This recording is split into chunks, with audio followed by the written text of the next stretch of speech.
This is Mark Twain, and I am continuing. So I asked the question, why am I not able to express myself here on Earth? Why do I have to do it in a separate galaxy? And she couldn't answer that question for me. She just couldn't.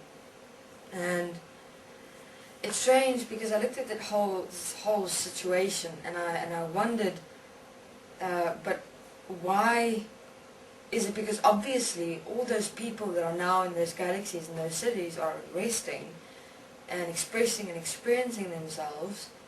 You're able to see that, and they're just enjoying themselves. It's like fountains of expression coming forth from within them.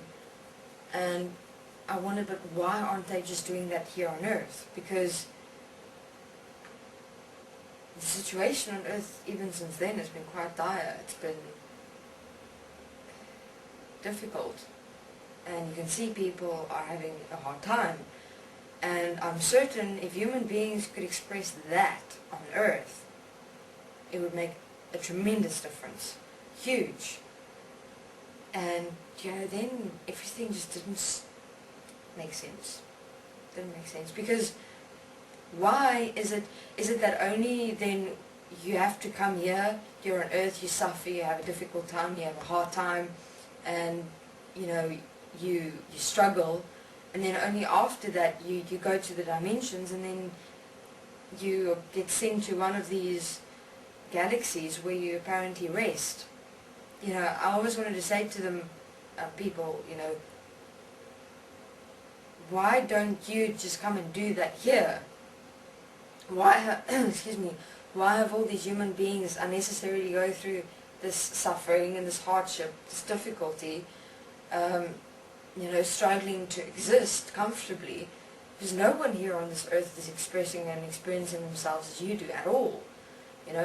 Not at all. It's like everyone here is imprisoned, as a walking with like a burden on their shoulders. Why does there have to be a separate experience when we're all here in this existence together?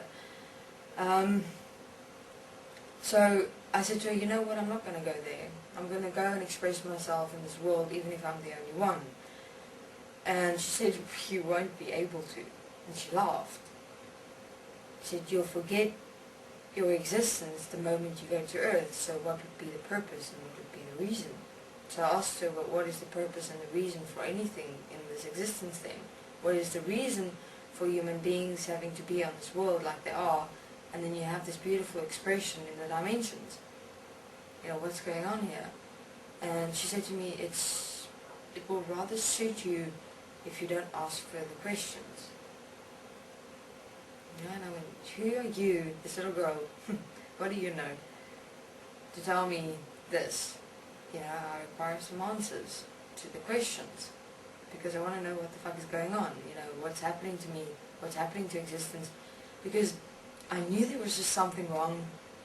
I knew something was not in place, but I couldn't quite pinpoint it. You see everything, and you just know there's something wrong. Something just doesn't fit, but you don't know exactly what it is. It's such a fine line, and that's what I experienced, and it bothered me extensively. And so then when I didn't want to go to this galaxy thing, these two large beings came, and they kind of wanted to force me to go there.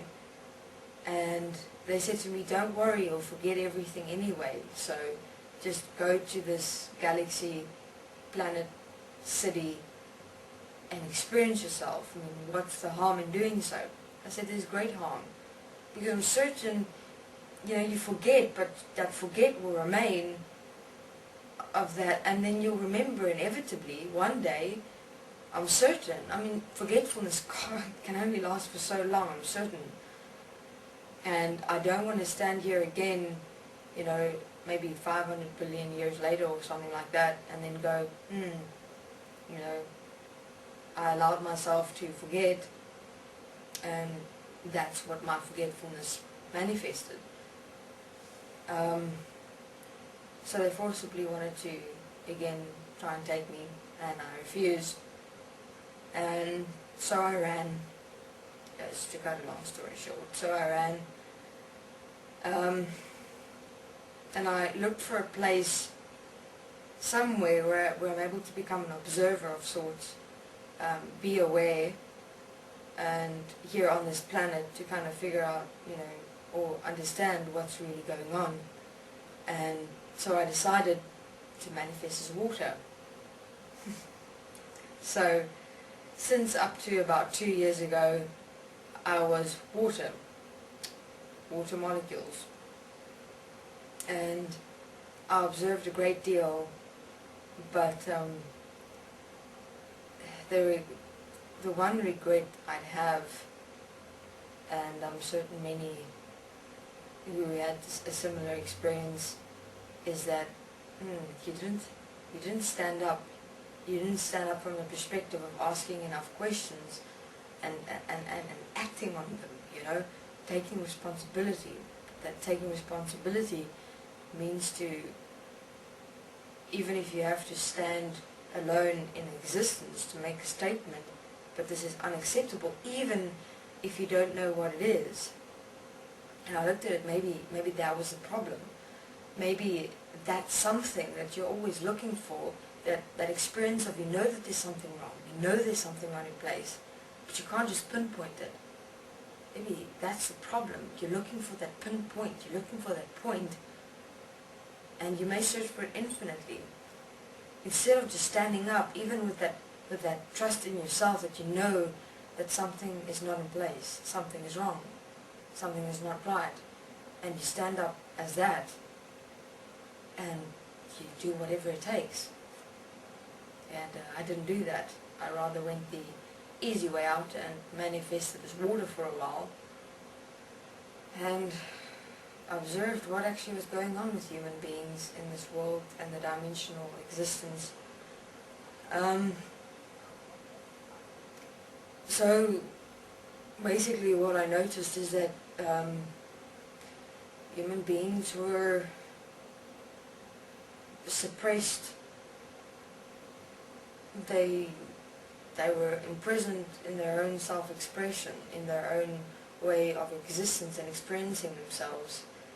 And dimensional beings were that already. And you could see that clearly from where I was looking at the whole scenario. And, I had multiple questions, and those questions were answered 2 years ago. So, I will continue in my part 3 section. Thank you.